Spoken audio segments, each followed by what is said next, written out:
Olá pessoal, tudo bem? Eu espero que você esteja bem. Se você está chegando novo no canal, faça o seguinte, calma aí.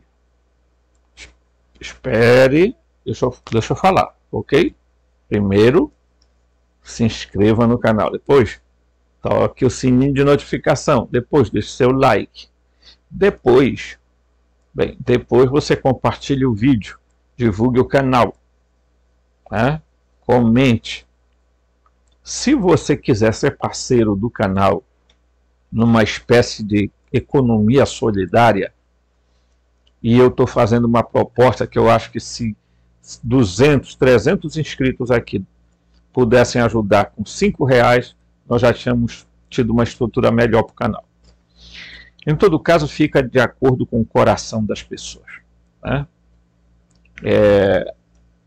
Eu só quero pedir para você que, se você desejar ajudar, anote o Pix. robson.rmt@gmail.com robson.rmt@gmail.com. Tudo bem. Nós estamos fazendo uma série chamada A Gênese Humana na Terra. Muito bem. Nós já olhamos nessa série alguns aspectos metafísicos, tá? Explicando algumas coisas que os gnósticos entendiam. Então agora nós descemos dessa área metafísica e viemos para o mundo físico, o mundo da concretude, o mundo real, né?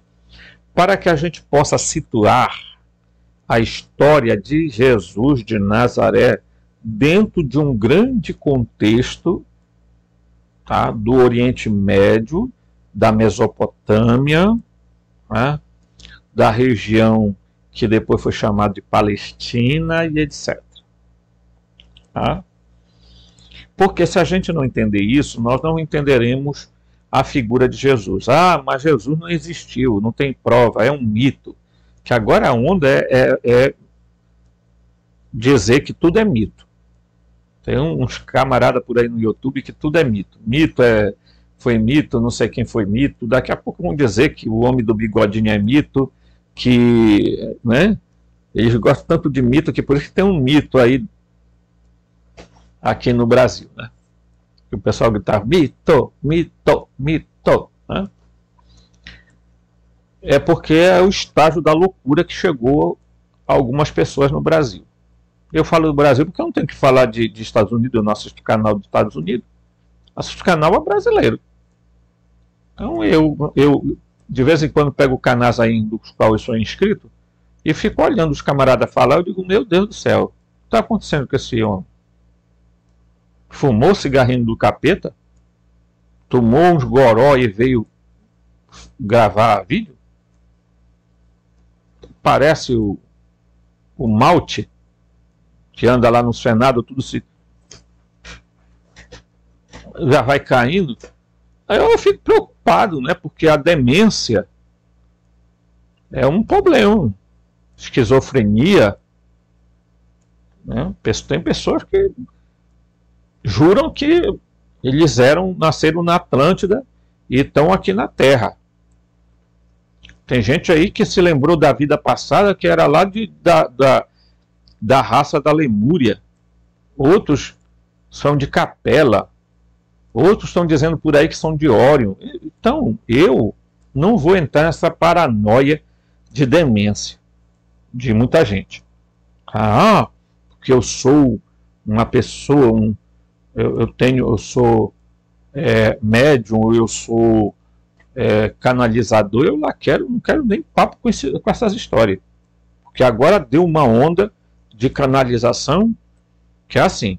Tem gente, inclusive, questionando a história baseada em canalização de um ser que ele não viu, nem vê, porque simplesmente ele está... Ah, porque... Inclusive tem um livro, A Lei do Um, que é um calhamaço assim, que aparece um ser lá chamado Ra, que, meu irmão, lá nos anos 80, sessões de hipnose, e aí a pessoa entra num estágio de... né, e eu fico me perguntando se isso é confiável. Verdadeiramente, se pergunte, alguém é hipnotizado, está sob a sujeição do outro,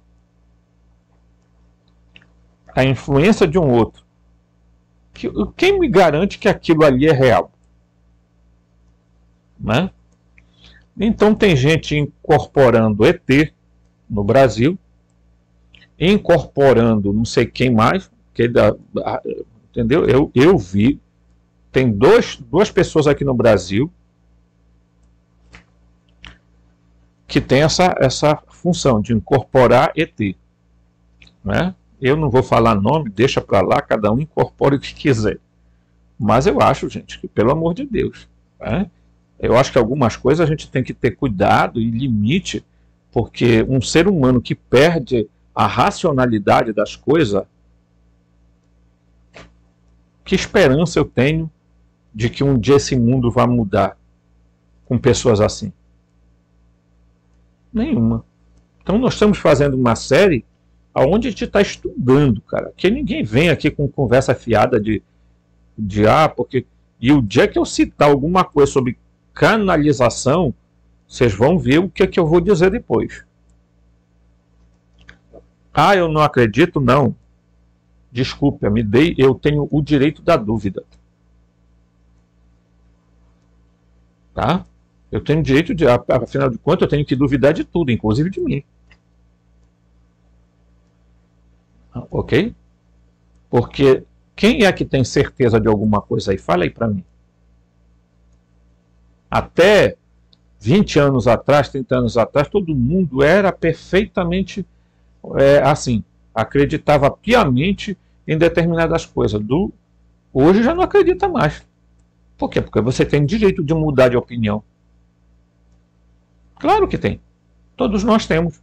Eu posso amanhã gravar um vídeo e dizer, olha, eu estava errado na minha opinião sobre isso e aquilo. Então, o último vídeo que a gente fez, a gente estava falando sobre o Enlil. O Enlil. Tá? Eu vou até afastar aqui para vocês verem. A gente viu isso aqui, né? Os sumérios diziam que o deus deles se chamava Anunnaki. Os mesopotâmicos, Elohim, ou semíticos. Tá? Os gregos, Theoi. Tá? O deus principal dos sumérios era Anu, ou An. Dos semitas ali da região, né, Babilônia, aquela galera lá, era El. E Theoi era Urano. Os deuses principais, tinham outros, muitos, mas um dos deuses principais dos Anunnaki era o Enlil e o Enki. Dos semitas, ali vai aparecer na Bíblia o Javé, ou Jeová, e o Adoni, ou Adonai, que é o Baal. E dos gregos, Urano, né, é o pai, tem Cronos e Netuno. Cronos é aqui o Saturno, tá? E o Netuno é o Poseidon, que é o Enki. Ok? Então você tem aqui Javé, Iavé, Iavá, El Shaddai, ok? El, Deus, El quer dizer Deus, né? Elohá, El, Elohá, Deus no singular, El, Elion, Deus do mais alto, Elion como o comandante e etc. Só que tudo a gente encontra dentro do processo da Bíblia. Tá? Então, quando você entender a história humana, e é muito complexa, não é fácil, né? A gente tem que bater cabeça para tentar encontrar algumas pedrinhas. Por quê? porque os soberanos invisíveis, eles fizeram desde os primórdios, tá? Eles tentaram esconder a realidade dos fatos. Então, é muito provável que você diga assim, ó, Robson, eu quero entender um pouco mais, né? Então nós estamos falando, nos dedicando a falar sobre essa figura aqui, tá? O Enlil. E todo mundo já prestou atenção que os textos que eu estou trazendo aqui não são meus, são textos de pesquisadores americanos, alemães, franceses, ok? Eles dizem claramente que o Enlil é o Javé, ok? E que o Javé, antes de ser Javé, era conhecido por El Shaddai. Foi assim que ele se revelou ao Abraão, ok? Certo? Certo. Então, se Enlil é Javé, tá? E isso quase é unânime hoje nos pesquisadores. Os gnósticos diziam que o Deus do Antigo Testamento, o Javé, era quem? Iau da Baote. Então, ele é o Iau da Baote, que é quem? O demiurgo. Ok? Então a gente está estudando isso aqui para entender como isso foi transmitido ao longo dos séculos e foi omitido também, porque é preciso a gente deixar claro isso aqui, pessoal. Todo mundo, né, de alguma forma, a gente foi enganado ao longo dos tempos, crendo na cultura judaica cristã, né, que esse Deus maravilhoso, né, que né, aparece aí e tudo mais. Né? Tá. A gente vai ver que há, na verdade, houve o primeiro processo, se chamou politeísmo. Ok? O segundo processo se chamou enoteísmo. E o outro processo se chamou monoteísmo.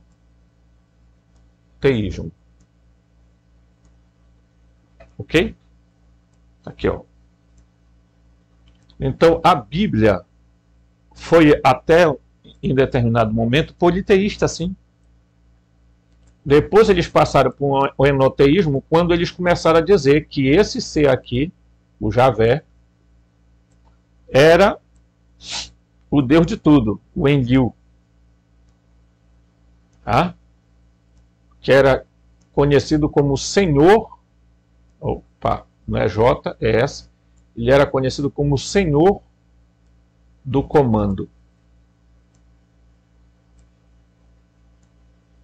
Assim como Javé era chamado de Deus dos Exércitos. Ou era chamado também de varão de guerra. Ok? Varão de guerra aqui, ó. O mesmo título dado a Enlil. Enlil dominava sobre o ar e o fogo. Ok? Então, se você não entende esse contexto, você não vai entender nada lá para o Novo Testamento, porque a Bíblia foi muito manipulada, o Novo Testamento também. Né? Então, tem muita gente que acha, não sei o quê, não houve nada disso no Novo Testamento e tal. Bem, cada um acredita no que quiser. A minha obrigação é fazer estudos e pesquisa. Agora, se vai acreditar, não. Olha, irmão, se você achar que você tem que ser ateu, seja ateu. Mas seja um ateu com ética, porque não adianta ser ateu e estar fazendo a mesma zerda que todo mundo faz. Ok? Então, vamos lá. Então, nós encerramos o vídeo lá naquela parte, né? Em que o Abraão vai levar o Isaac para o Monte Moriá, né? Para sacrificar. Agora vocês imaginem o trauma de uma criança dessa, que já nasce com um doido, um demente, um Deus demente, que vai lá e diz: olha, eu quero saber o seguinte, eu quero saber até que ponto vai a tua fé em mim mesmo, camarada. Vai lá, sacrifica teu filho, teu único filho, bota ele a lenha, lá vai o pequeno levando a lenha, taca fogo e olha o facão do homem lá, olha aí esse facão na foto. Agora você imagina, que uma criança dessa olha para o pai e diz assim, a própria Bíblia diz que ele olhou para o pai e disse: pai, já tem o altar, a fogueira, a lenha, o fogo, aonde é que está o sacrifício? E o pai deve ter olhado e dito assim: rapaz, não fala nada, né? Porque esse Abraão aí é tão louco quanto o Deus que ele seguiu, né? Convenhamos, né? Ele pede o sacrifício do filho e vai lá fazer. Aí, meus amigos, sabe o que é que acontece hoje em dia? É assim que estão fazendo nas igrejas. Olha, meus irmãos queridos, olha, você tem que sacrificar algo seu, venda seu carro e doe para a obra do Senhor. Oh, glória! Se você tiver um apartamento a mais, venda, doe para a obra desta igreja.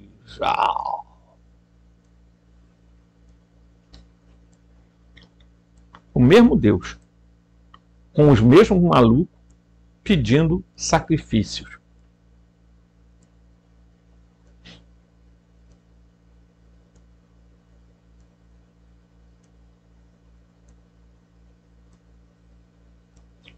Você já viu seu pastor, seu sacerdote, seu padre, seu não sei o quê, seja quem for, ameaçando você com alguma coisa?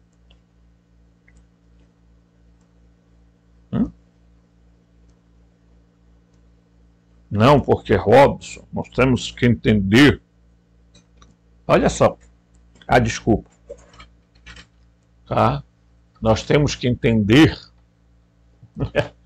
Ai, às vezes eu acho graça a essas coisas, sabe? Só que eu já vim daí, eu sei como é que funciona. Tem que entender que Deus, eu vou botar bem aqui, Deus é amor, mas Deus também é justiça. Né? Essa é a primeira tese que eles apresentam. Depois ele apresenta uma outra tese. O Antigo Testamento era a dispensação da lei. O Novo Testamento é a dispensação da graça. Tá? Aí vão dizer que agora você não é salvo mais pela obediência à lei, mas é salvo pela graça e pela fé. Foi isso que os reformadores tentaram fazer. Tudo mentira. Tudo mentira. Tá? Eles continuam pregando o mesmo Deus do Antigo Testamento, dizendo que esse Deus muda de humor. Ora ele é amor, ora ele é justiça, ora ele é misericórdia, ora ele é ira. E aí, meu amigo, se tu encontrar ele com bom humor, você está bem. Se você não tiver, você está lascado. Se tu mijar fora do pinico, castigo. Está lá na carta aos Hebreus. Deus castiga aqueles que amam.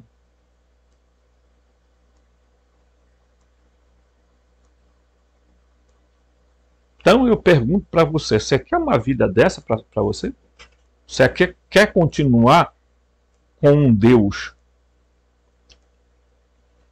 que quer o sacrifício, seu sacrifício, quer punir você? Por que tem gente traumatizada dentro de igreja, precisando de psicólogo, de psiquiatra, de um bocado de coisa? Você sabia disso? Você sabe quantas vezes eu fui, quando eu era mais jovem, lá com meus 30, eu vivia na fila da confissão. Né? Porque é assim que aí vem os catequistas e dizem, olha pessoal, pecado mortal. Se você transar fora do casamento, você está perdido. O pé está todo dentro, já tem o corpo todo dentro do inferno, então se confessa. Aí o cara ia lá, se confessava, na outra semana fazia a mesma coisa. Aí vinha o complexo de culpa. Tá? Olha, a masturbação é pecado e tal. Aí o jovenzinho, coitado, né? Não era casado, não tem nada, não tinha namorado. Aí se confessava numa semana, na outra semana estava lá, de novo com o padre. E assim pelas outras igrejas, pelas outras religiões. A maioria das religiões, pessoal, elas estão centradas no medo. No medo que o ser humano tem, primeiro, da morte, e depois o medo de não saber para onde ele vai. Então todo mundo quer ir para o tal do paraíso, quer ir para o lugar melhor, e aí, meu irmão, antes de morrer, o camarada, às vezes ali no ato do desespero, aceita Jesus, aceita não sei quem, aceita isso, faz um cacete. Por quê? Porque está indo embora e eu não sei o que vai acontecer para lá. Tá?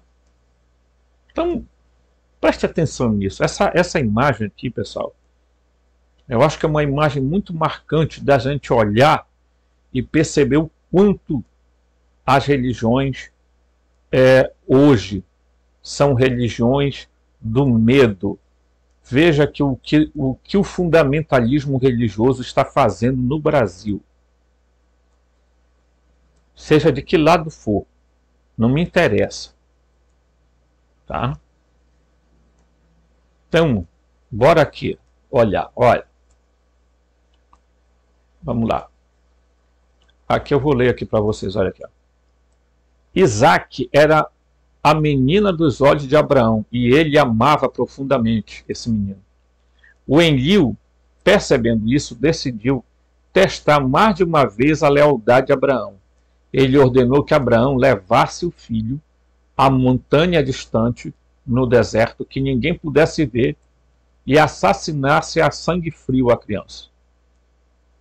Então Abraão, que nunca questionou o seu Deus, obedeceu ao seu senhor Enlil, levou Isaque, seu filho amado, à montanha acima e construiu um altar no qual colocou o menino e o amarrou. Tá? Ele levanta o braço que segura a faca, pronto para sacrificar Isaque, quando o emissário de Enlil aparece diante dele e diz: não estenda a mão contra o rapaz, pois sei que você teme a Deus, que não negou seu próprio filho. Porque você não negou seu filho? Na verdade, eu te abençoarei grandiosamente e multiplicarei grandemente a sua semente. E sua semente possuirá a porta de seus inimigos, porque você obedeceu a minha voz. Quem aparece lá? Um tal chamado Anjo do Senhor. Até hoje ninguém sabe quem era esse emissário que do nada vinha lá. O Enlil, a gente já percebeu que ele é demente. Tá? Então, a porta abriu devagar, tá? E diz assim, e o meu pai entrou, ele está contando, o escritor está dizendo aqui, eu tinha 9 anos, e ele estava tão alto acima de mim, seus olhos azuis brilhavam, e sua voz estava muito fria. Ele disse, tive uma visão, e você sabe que eu sou forte e santo, devo fazer o que foi dito. Então começou a subir a montanha. Isso aí é o Isaac narrando talvez o fenômeno. Então ele começou a subir a montanha e eu estava correndo e estava andando ao seu andando, e seu machado era feito de ouro. Bom, a árvore ficava as árvores ficavam bem menores ao longo do espelho de senhora. Ao lago, um espelho de senhora. Paramos para beber um vinho. Então largou a garrafa, quebrou 1 minuto depois. Ele colocou a mão na minha. Pensei ter visto uma águia, mas poderia ter sido um abutre. Nunca consegui decidir. Aí meu pai construiu um altar e ele olhou uma vez por trás do ombro. Ele sabia que eu não iria me esconder. Então ele está narrando aqui a história a partir da visão do Isaac, né? Os cristãos se autodenominam homens tementes a Deus. Estamos surpresos? Porque houve até pessoas que disseram para mim, né? Vou aumentar aqui, vem. Houve até pessoas que disseram que temor não tem nada a ver com medo. Ah, é? O que é que temor tem a ver? Ah, não, temor tem a ver com respeito. É mesmo, tá certo. Mas não é isso, não. Tá? Temor tem a ver com temor mesmo. Temor e tremor.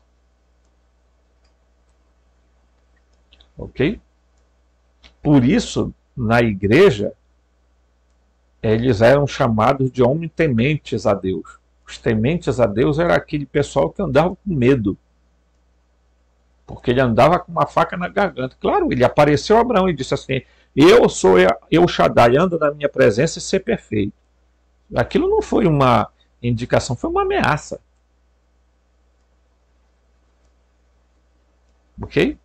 Anda na minha presença e ser perfeito. Porque Shadu, a Bíblia de Jerusalém, vai dizer que tudo indica que não tem nada a ver com montanha, mas eu sou um Deus violento. Seria a tradução da palavra violento. Eu sou um Deus violento. Anda comigo, tá? E ser perfeito. Anda direito comigo, camarada, que tu já vai saber que eu sou. Tá? Então, meus amigos, é muito complicado, né? Agora eu vou recuando aqui, aí vamos lá. Tudo bem. Tá? Então, nenhum corte de faca, nenhum machado de ouro caiu naquele dia. Mas o machado caiu sobre uma grande facção da humanidade, desde aquele mesmo dia em que aprendemos a temer a Deus, como está escrito no texto bíblico.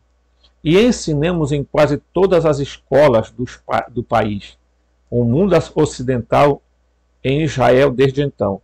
Eventualmente, contaremos a história de como este senhor Anunnaki se tornou Deus ciumento.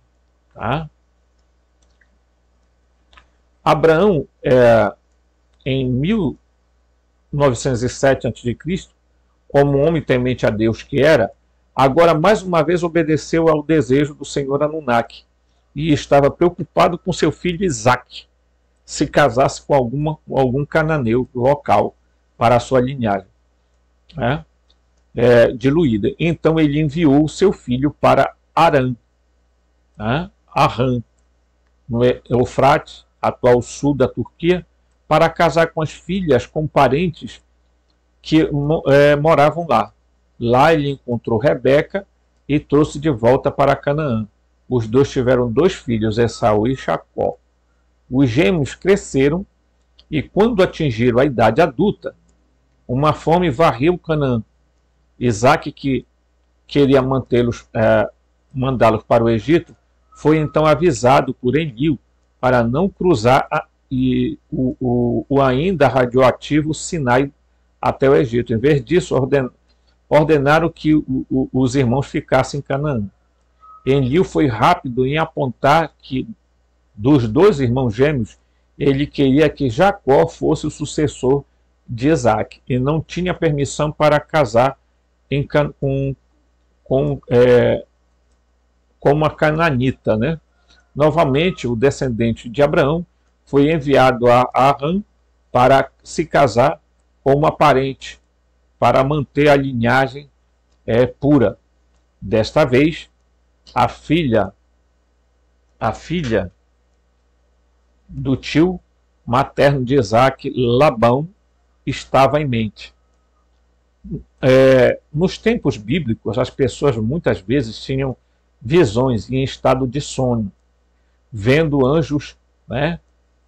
Leia-se deuses Anunnaki, dizendo-lhe o que fazer e o que não fazer. Isso era especialmente comum às pessoas que os Anunnakis cuidavam, a elite humana, que eram as mais pura linhagem Anunnaki. Jacó não foi exceção. Em seu caminho para o norte, para Arã, ele teve uma visão de dos anjos dos Elohim, algo que na Bíblia ficou conhecido como a escada de Jacó. Tá? Aqui está aqui, ó, a escada de Jacó. Tá? Então, vocês vão perceber que uma das táticas que o Enlil decidiu implantar, primeiro, uma tática que ele fez, né? Não sei se vocês já perceberam. Né? Primeiro, vamos lá. Os Anunnakis, os Anunnaki,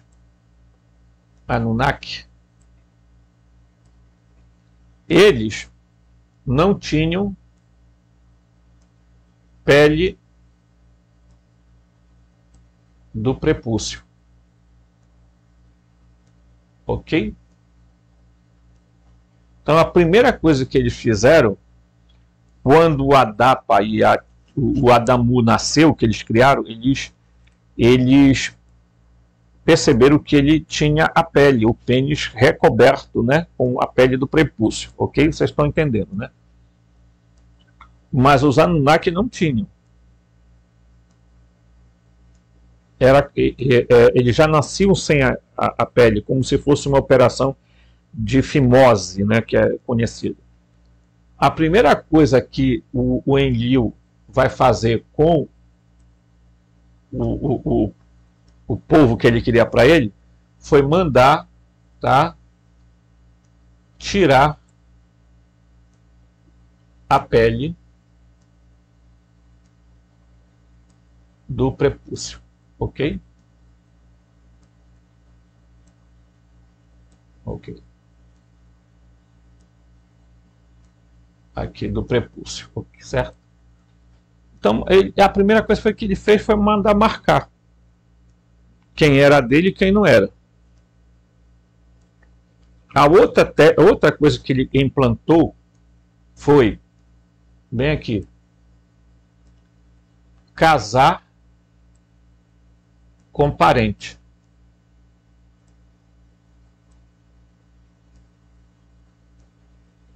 Isto é, para manter a linhagem sanguínea sempre pura. Então, ou casa com prima, tá? Geralmente era assim que acontecia. Quando não muito, eles casavam com duas mulheres da mesma irmã. Naquela época, a poligamia não tinha nada a ver com pecado, nem crime, nem coisíssima nenhuma, né? Então, eles podiam escolher duas mulheres e normal, e lá tinham três, a gente que tinha até mais. Então, o que acontece, pessoal? O que acontece hoje na nossa sociedade? Vamos lá. Os soberanos invisíveis, vocês pensam que eles casam com gente fora da linhagem? Não. A linhagem enlilita, a linhagem de Enlil na Terra, não casa com pessoas de fora. Eles só casam com parentes. para manter a linhagem de sangue. Tá? Você vai entender isso ao longo dos vídeos que a gente vai fazer. Ok? Você vai perceber por que é que eles faziam isso e fazem até hoje. Certo? Os soberanos invisíveis são assim. E os sionistas também. Dificilmente você encontra um sionista casado com uma mulher que não é, tá, da raça eleita, nação santa, povo escolhido. Você não vai encontrar. Porque tinha que montar a linhagem. Os enquitas, eles vão seguir uma linhagem, uma outra linhagem. Depois teve a linhagem do Marduk, que também se propaga. Gente, ao todo, eu vou falar aqui que foi o que me informaram. São 12 linhagens na Terra. Não é à toa que o número 12 vai ser repetitivamente aparecendo na Bíblia. Ok? Então, você vai perceber que esses seres não tinham nada de deuses. Eles eram... Não vamos chegar lá ainda, mas eles eram de uma civilização anterior à existência do Homo sapiens. Porque humanos já existiam. Eles não fizeram os humanos. Eles modificaram o DNA para criar humanos mais avançados. Mas eles não criaram os humanos. Isso é uma mentira absurda. Os humanos já estavam aqui, né? E provavelmente tenham vindo de outro canto. Eles nem sequer são desse planeta. Nós, humanos, nem sequer somos desse planeta. Então, eles criaram a linhagem híbrida. Eles criaram seres metamorfos. Eles criaram um monte de coisa. Ok? Porque eles eram fascinados por determinadas coisas. Esses seres, Zeus, teve um monte de filho na Terra porque eles adoravam essas coisas aí. Ah? Eles tinham determinadas taras né? A gente observa isso. É só olhar a história. Esses seres todos, eles tinham algumas coisas que beirava a demência. Principalmente o Enlil. O Enlil, quando estava de mau humor, ele acordava, né? De mau humor, ele dizia, hoje eu vou acabar com o mundo. Me enjoei. Esses seres humanos estão muito barulhentos, vou já mandar logo um dilúvio. Entendeu? Aí tem pessoas dizendo assim, por isso que, volto a dizer que o Enlil, que é o mesmo Javé, não é o Yaldabaoth, é ser completamente cego. Tá? São o mesmo ser. Mudam de nome porque é comum eles fazerem isso, pessoal. Em cada cultura eles chegavam e diziam que eles eram outra coisa. Eles vão dizer lá na Babilônia que eles eram o Oanes. Os Oanes.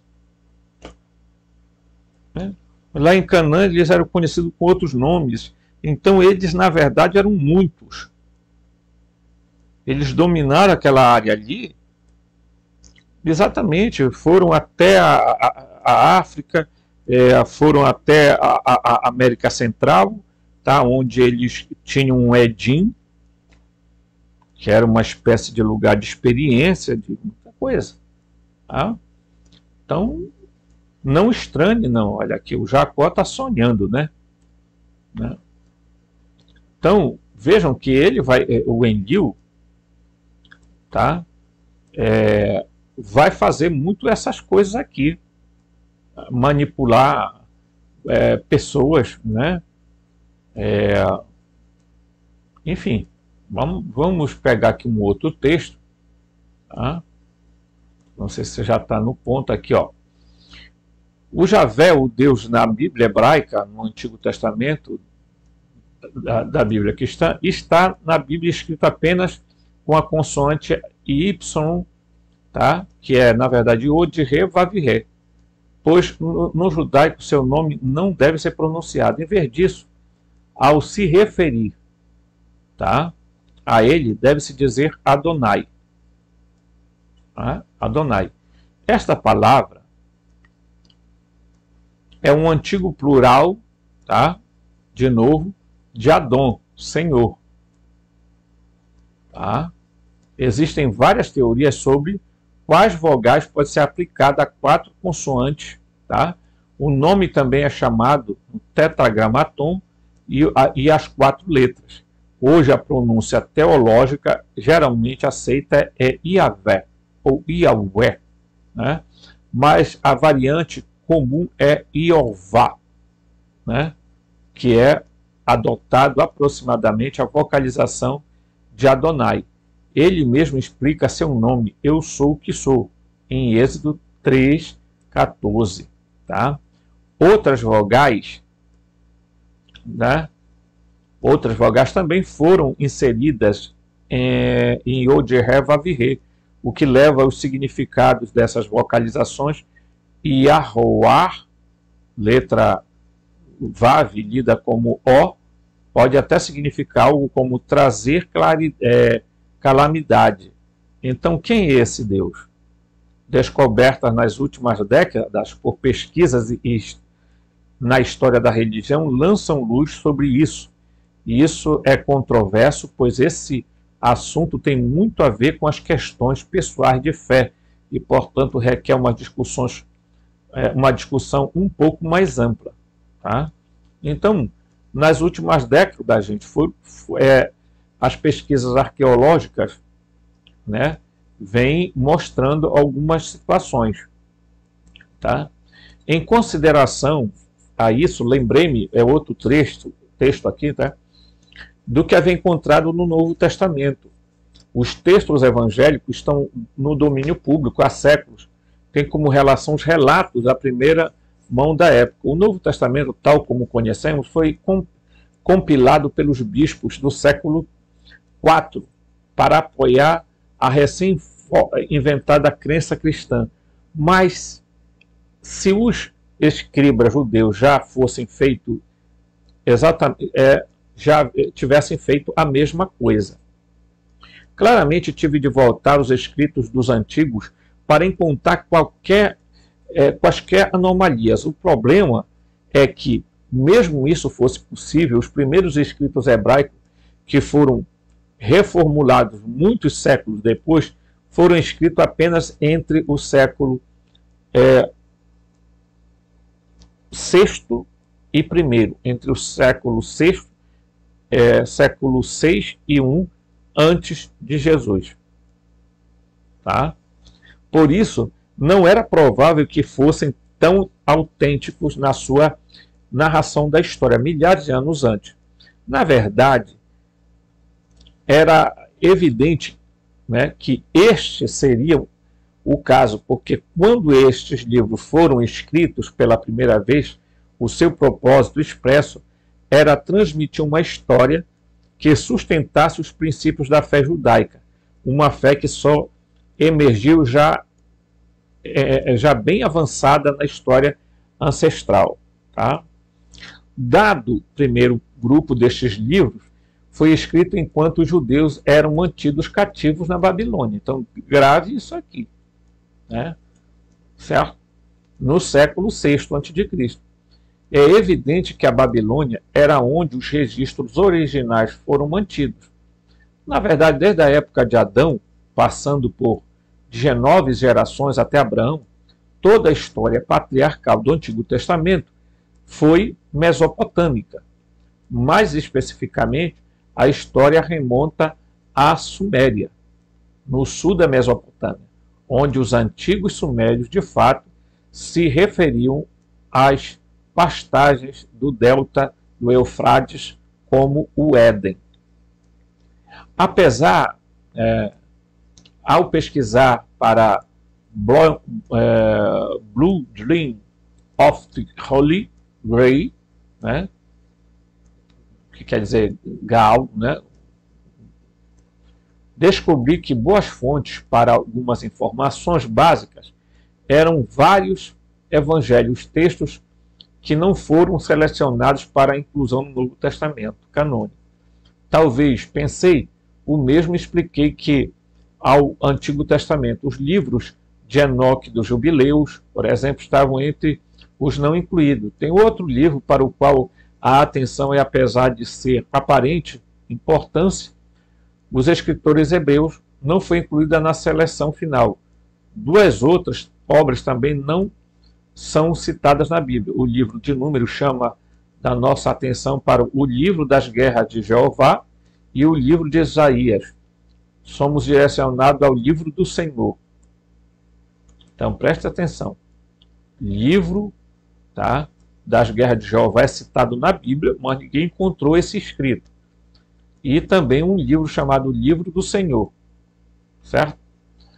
O que são esses livros? Onde estão esses livros?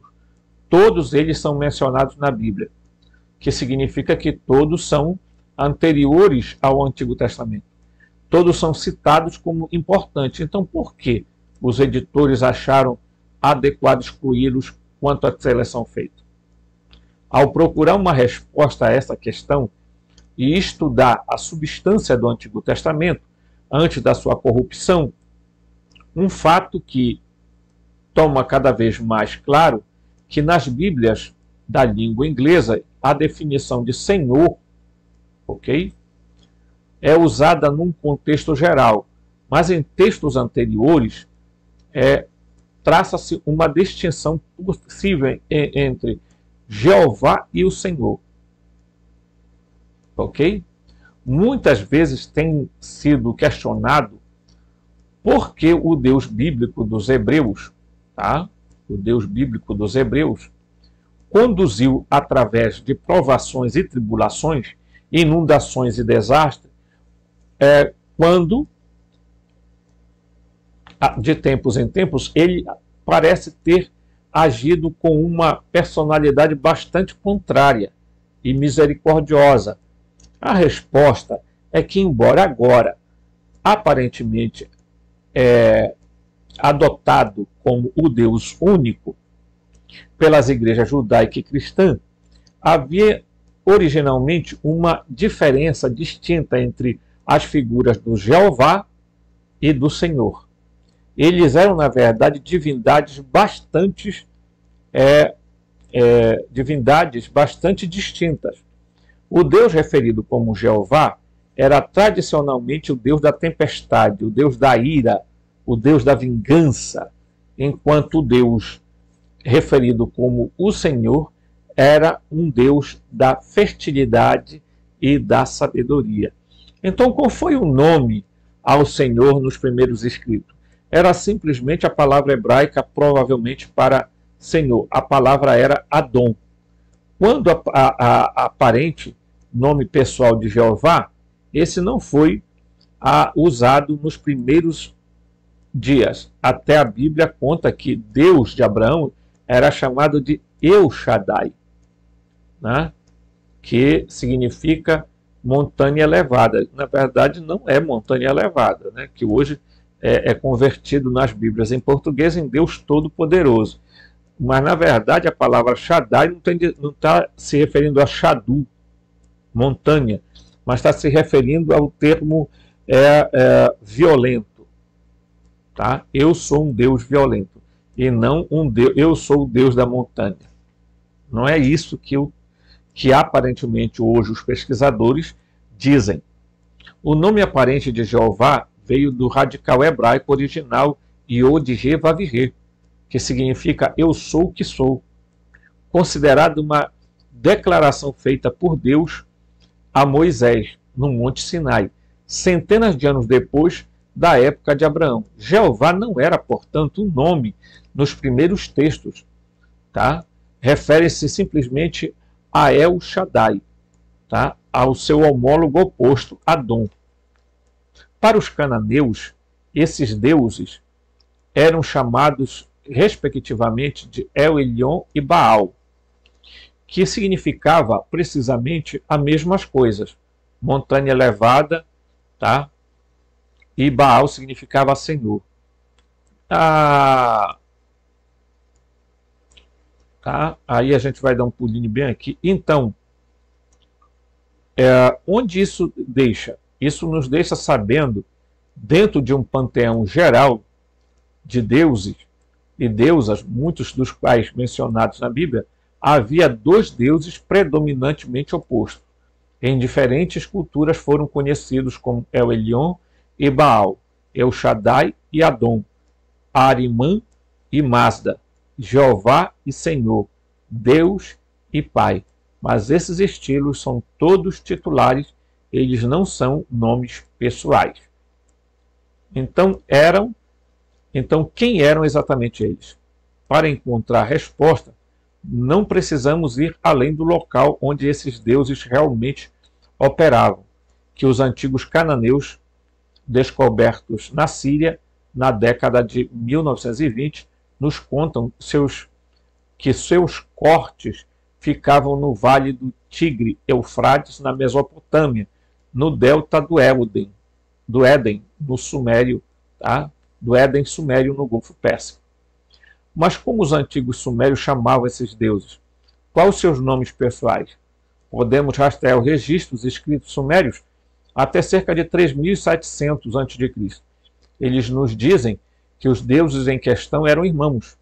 Na Suméria, o deus da tempestade, que eventualmente ficou conhecido como Jeová, era chamado de Enlil, ou Ilukurgal, que é o mesmo ser, que significa governante da montanha. Seu irmão, que se tornou Adon, o Senhor, era chamado de Enki.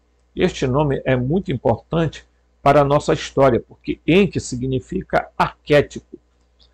Os textos nos informam que foi Enlil quem trouxe o dilúvio, foi Enlil quem destruiu a Babilônia, foi Enlil que constantemente se opôs à educação e à iluminação da humanidade. Na verdade, os primeiros textos sírios dizem, tá, que foi Enlil quem destruiu as cidades de Sodoma e Gomorra no Mar Morto. Ok? Olha só. Né? Não porque fossem antros de maldade, mas somos ensinados, mas porque eram grandes centros de sabedoria e de aprendizagem. Tá? Então, eu não quero entrar aqui no detalhe já do Enki, para não confundir, né? Porque haverá a linhagem do Enki, tá? A linhagem do Enki, e haverá a linhagem, tá, do Enlil, né? Ok? Vocês vão entender isso brevemente, né? Então, no próximo vídeo, pessoal, a gente vai entrar dentro desse processo. Inclusive, a gente vai falar muito sobre determinados aspectos, tá? Mas vamos encerrar com esse texto aqui, o Deus dos Hebreus. A tradição judaica ficou cristalizada no que se refere a Moisés, porque ele se empenhou em restaurar a linhagem de Abraão até Adão. Os judeus assumiram que Adão tivesse sido o primeiro homem de toda a humanidade. E Yahvé era o Criador, e ele deve haver feito o mundo juntamente antes de criar o Adão, já que se tinha Adão como o primeiro homem. Então a tradição nos 6 dias de Adão, tá? 6 dias de Adão entra na história, resultando que quase 1000 anos depois da estada de Moisés na Terra, a tradição da criação em 6 dias foi escrita, ulteriormente atribuída a ele. Mas o mais interessante é que nós vamos ver bem aqui, tá? E eu quero mostrar isso aqui para vocês, ok? Eu quero dar uma puxadinha bem aqui, porque tá bem aqui assim, nós vamos ver, tá? Então ele vai dizer o quem é Javé, né? Vai dizer o conceito de Javé, né?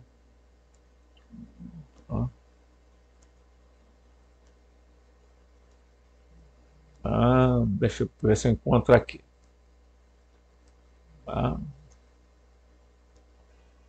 Bem aqui, vamos ver aqui, ó. Javé era o deus das tribos da Palestina do Sul, os quais associavam o conceito de deidade como no Monte Horebe, o vulcão de Sinai.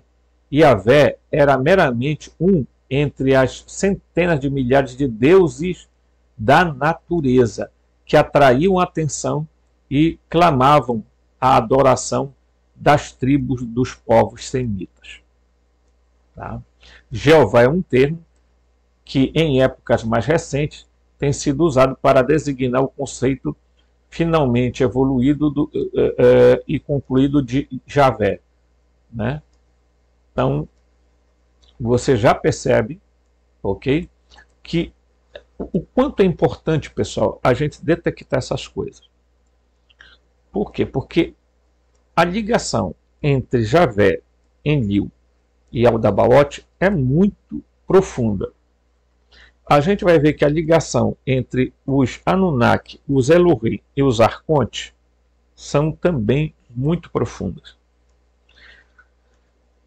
E aí, você vai só entender algumas coisas à medida que a gente vai descobrindo